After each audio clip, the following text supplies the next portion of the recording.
अस्सलाम वालेकुम एवरीवन, उम्मीद है आप सब खैरियत से होंगे।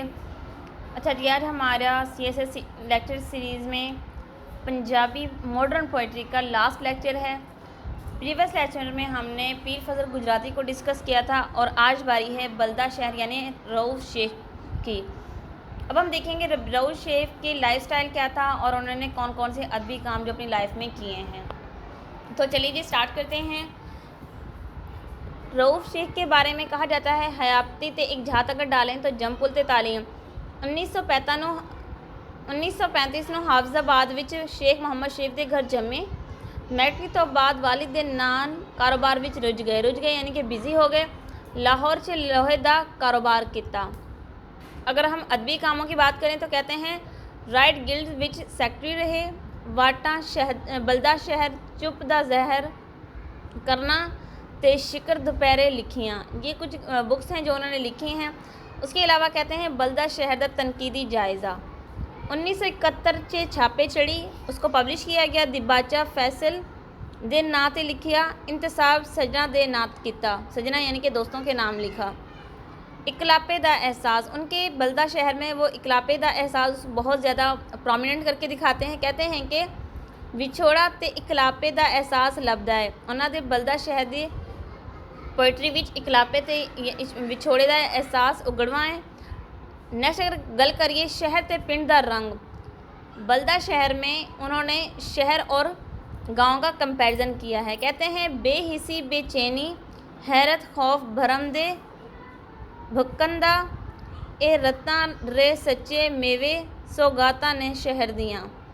कहते हैं लोका दी खुदगर्जी, आम तस्वर पाया जाता है। कहते हैं कि जो शहर के लोग होते हैं बड़े ही बेमरवत होते हैं, खुदगर्ज होते हैं, सेल्फिश किस्म के होते हैं, जबकि गांव के लोग नीयत के साफ, नेचर के बहुत ज़्यादा मिलनसार और सबकी का ख्याल रखने वाले होते हैं। तो कहते हैं कुछ लोगों ने इस तरह भी जग दा साथ निभाया है, उसी याद दा कलमा पढ़िया जड़ा नज़र आया है।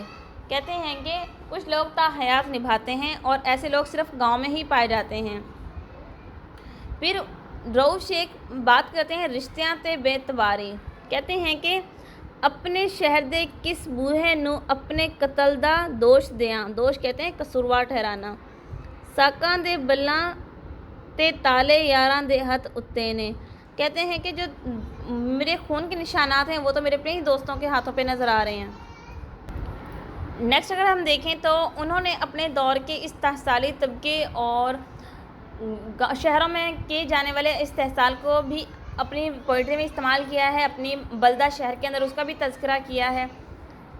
कहते हैं कि वेले दी बेदर्द हवाते चकले भार ज़मीरां शहक पे कलमा दे खंजर बन गए सप लकीरां दे।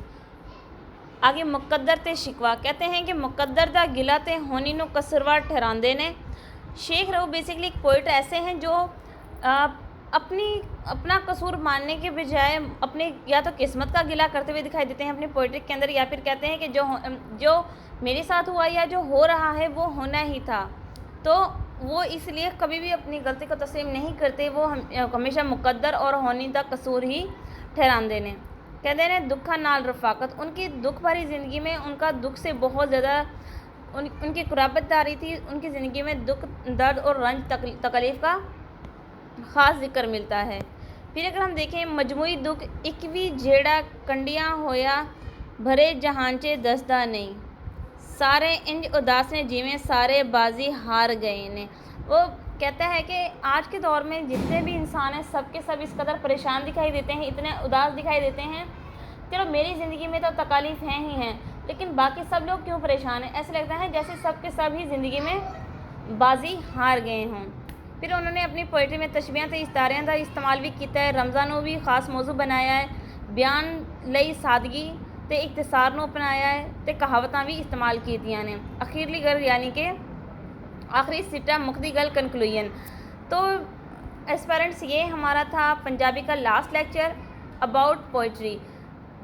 तो थोड़ा सा हम अपने इस लास्ट लेक्चर में ओवरव्यू लेंगे चीज़ों का। सबसे पहले हमने डिस्कस किया था क्लासिकल पोइट्री को, जिसमें शाह हुसैन, बुल्ले शाह के साथ हमने ग़ुलाम फ़रीद और सुल्तान बाहू, इन 4 को डिस्कस किया था। उसके बाद हमने मॉडर्न पोइट्री में मुनीर नियाज़ी, पीर फजल गुजराती, शेख रऊफ़ और बाकी सदीकी, इन 4 पोइट्स को डिस्कस किया था जो हमारे सिलेबस का हिस्सा हैं।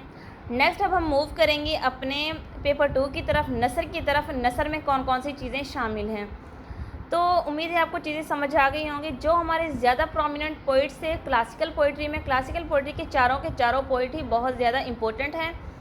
अगर हम बात करें मॉडर्न पोइट्री की, तो मॉडर्न पोइट्री में एक मुनीर नियाज़ी और दूसरे बाकी सदीकी कच्चे घड़े, ये 2 पोइट्स बहुत ज़्यादा इम्पोर्टेंट है। बाकी शेख रऊफ़ और पीर फजल गुजराती इतने इम्पोर्टेंट तो नहीं है, लेकिन हमारे सिलेबस का हिस्सा है, इसलिए हमने इनको डिस्कस किया।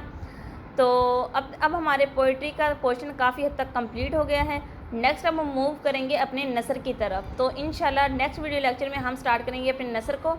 तब तक ख्याल रखिएगा। जज़ाकल्लाह, अल्लाह हाफिज़।